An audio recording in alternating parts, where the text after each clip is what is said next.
আসসালামু আলাইকুম। আমরা দীর্ঘ কয়েক মাস পর আদার যে বস্তায় আদা চাষ সেটার আমরা আজকে ফাইনালের রেজাল্ট যেটা সেটা জানানোর জন্য আজকের এই ভিডিওটা শ্যুট করা। তো আমরা মে মাসের 12 তারিখের দিকে আমরা বস্তায় আদা রোপণ করেছিলাম। আমরা বিভিন্ন জনকে দেখেছি একটা বস্তা কেটে হাফ বস্তা করে রোপণ করা, আমরা করেছি ফুল বস্তা। তো আমরা আজকে ফুল বস্তায় রোপণ করার ফায়দা এবং আমরা কি দিয়েছিলাম এটা আমাদের পেছনের ভিডিওতে আছে, আপনারা সেই ভিডিওটা যাই দেখে আসতে পারেন। এবং আজকে এই বস্তায় আদা চাষের ফলনটা কীরকম হয়েছে, মানে আমরা পরীক্ষামূলকভাবে করেছিলাম 5 বস্তা, আমরা বলেছিলাম যে এটার আমরা রেজাল্ট দেখাবো। তো এখন আমরা সেই ফলাফলই দেখব, আমরা সেই ফলাফলই দেখব আসলে কি হয়েছে আর কি আদা।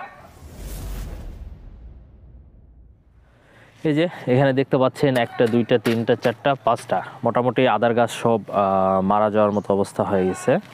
তো আমরা এই যে দেখেন এই অবস্থা, কিছু গাছ হালকা 2-1টা গাছ জীবিত ছিল, এই যে একটা উঠে চলে আসছে, এই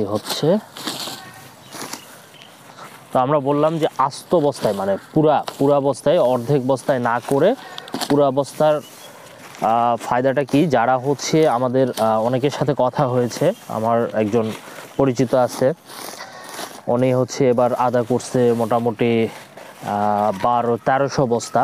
ওনার সাথে কথা হলো, উনি হাফ বস্তায় করছে, উনি আমার এটা দেখতে আসছিল। আমি বললাম তো ভাই এটা আমার পরীক্ষামূলক, উনি হাইব্রিড করেছে, আমার এটা দেশি। তো এটা ফুল বস্তা দেওয়ার কারণ আদা যখন অনেক মাটির প্রয়োজন হয়, হাফ বস্তায় দিলে আসলে সেই পর্যাপ্ত মাটিটা পায় না, হাফ বস্তায় দিলে বস্তাটা ফেটে যায়। আমাদের এইটাও ফাটছে, এই যে আমাদের এই বস্তাগুলোও ফাটছে, তবে কম ফাটছে। মাটির বেশি শিকড়, মানে শিকড়টা হাফ বস্তায় দিলে খাবারটা খুব কম পায় আর কি, হাফ বস্তায় খুব ভালো খাবার পায় না, এই জন্য আর কি ফুল বস্তায় দেওয়া। তো আমরা করলে মোটামুটি ফুল বস্তাতেই করার চেষ্টা করব। তো আমরা একটা বস্তা প্রথমে কেটে দেখবো আর কি কী অবস্থা।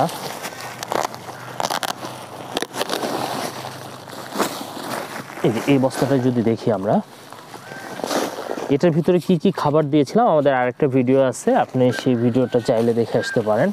এখনও পর্যাপ্ত পরিমাণ, মানে এটাতে আমরা পর্যাপ্ত পরিমাণ গোবরটাই বেশি দিয়েছিলাম আর কি। এটা এইভাবে এই অবস্থা,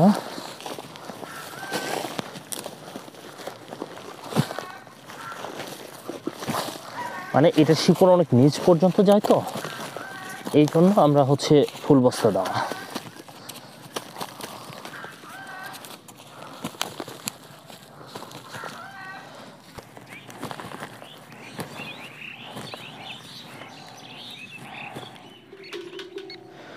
এটা আমরা মিটার অন করেছি, এটা গামলা জিরো করে নিয়েছি। আমরা এই আদাটা এখন বাছাই করে দেখব আমাদের 5 বস্তাতে কি পরিমাণ আদা হয়েছে। আর আপনারা দেখলেন যে এটা বস্তার নিচ পর্যন্ত, একদম নিচ পর্যন্ত শিকড় গিয়েছে, এই জন্যই ফুল বস্তা দেওয়া।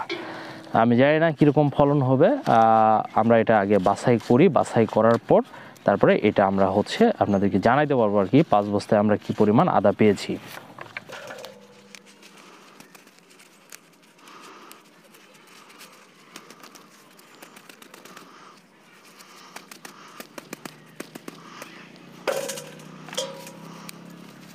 তাহলে আমরা মোটামুটি 5 বস্তা থেকে আদা পেয়েছি, এই যে 3 কেজি 200 গ্রাম, 210 আসছে, আচ্ছা 3 কেজি 200 গ্রাম আদা পেয়েছি আমরা 5 বস্তা থেকে। তাহলে গড়ে আদা আসে পার বস্তায় 640 গ্রামের মতো। তাহলে 640 গ্রামের মতো যদি পার বস্তায় আদা আসে, আমরা প্রত্যেকটা বস্তায় 3 টুকরা করে আদা দিয়েছিলাম, এই যে এই সাইজের 3 টুকরা। এই যে এটা বীজের আদা একটা, এই যে এই সাইজের আমরা 3 টুকরা করে আদা দিয়েছিলাম প্রতি বস্তায়। যে এখানে একটা দেখতেছি, এই যে প্রতি বস্তায় আমরা এই সাইজের 3 টুকরা করে আদা দিয়েছিলাম। তো আমরা যেটা এখন যেটা ক্যালকুলেশন যদি করি, তো আমাদের এই আদা আপনার 3 কেজি 200 গ্রাম আদা হয়েছে। বর্তমান যেটা দেখবেন বাংলাদেশে যেটার বীজের দাম কম বেশি থাকে, বীজের দাম যেটার বেশি থাকে সেটার দেখবেন আপনার হচ্ছে ফসলের দামও কম থাকে। আদার বীজ 350-300 টাকার মতো কেজি ছিল রোপণের সময়। এখন আদা আপনার হাইব্রিড যেগুলা সেগুলোর দাম হচ্ছে 100 টাকার নিচে, দেশিটা 120 টাকা আর কি পাইকার। তো আর কোথায় কি দাম যাচ্ছে এটা জানাবেন, আর হাইব্রিডের বস্তায় কীরকম ফলন এটা আপনারা যারা করছেন কমেন্ট করে জানাবেন। এটা আমি বলেছি পরীক্ষামূলক। তো আমরা যদি একটা ক্যালকুলেশন ধরি, আমাদের আদার বস্তায় খরচ হচ্ছে পার আদার বস্তায় আপনার 60 টাকা করে খরচ আমাদের। তো 60 টাকা করে যদি পার বস্তায় খরচ হয় তাহলে আমি একটা 5 বস্তারই ক্যালকুলেশন করি, আমি বেশি বস্তায় যাব না আর কি। 5 বস্তাতে আমার মোটামুটি 5 বস্তা 300 টাকার মতো খরচ আর কি। 60 টাকা করে হলো 300 টাকা খরচ আমার প্রতি বস্তায়। তো আমি যদি আদার হিসাব ধরি তাহলে আদা যদি আমার 3 কেজি হয় 120 টাকা করে যদি আমি বিক্রি করি তাইলে আমার 320, তাহলে হচ্ছে 360 টাকা বিক্রি হচ্ছে আর কি। 360, আর এদিকে যাই হচ্ছে আরও 200 গ্রাম আছে, ওই 84 টাকা, 80 টাকায় ধরলাম, 380 টাকা সর্বসা করলে দেখা যাচ্ছে আমার 5 বস্তা থেকে আসতেছে মাত্র হচ্ছে 80 টাকার মতো প্রফিট আসতেছে। তাহলে পার বস্তায় আপনার 20 টাকারও কম আর কি। আপনার হচ্ছে 80 ভাগ হচ্ছে 5, 16 টাকার মতো। এখন এইটা হচ্ছে এই বছরের যে দাম সেটা আর কি বললাম আর কি।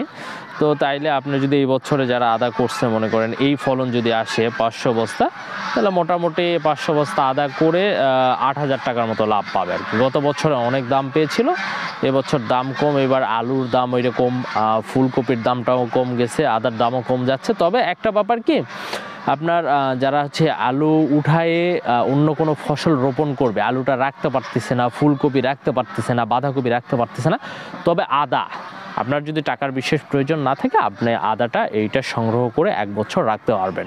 সেক্ষেত্রে দেখবেন যখন বাজার বেশি আসবে তখন আপনি আদাটা বিক্রি করে দিতে পারবেন। তো আমরা মূলত হচ্ছে বিক্রির ব্যাপারে অনেক জ্ঞান দিয়ে ফেললাম। আসলে এই ব্যাপারটা নিয়ে আমরা ভিডিও করতে চাইনি, আমরা ভিডিও করতে চেয়েছি যে আসলে আমরা বস্তায়, আস্ত বস্তায় আদা করেছি, আদায় বস্তায় দেশি আদার ফলন কীরকম হয়। তাইলে আমরা পার বস্তায় পেয়েছি সর্বসাকুল্যে 650 গ্রামে বলতে পারেন আপনারা, 650 গ্রাম করে আমরা আদা পেয়েছি আর কি ফাইনালি প্রত্যেকটা বস্তায়। তো ইনশাল্লাহ এই ছিল আমাদের ভিডিও। ভালো থাকবেন, সুস্থ থাকবেন, কথা হবে নেক্সট ভিডিওতে।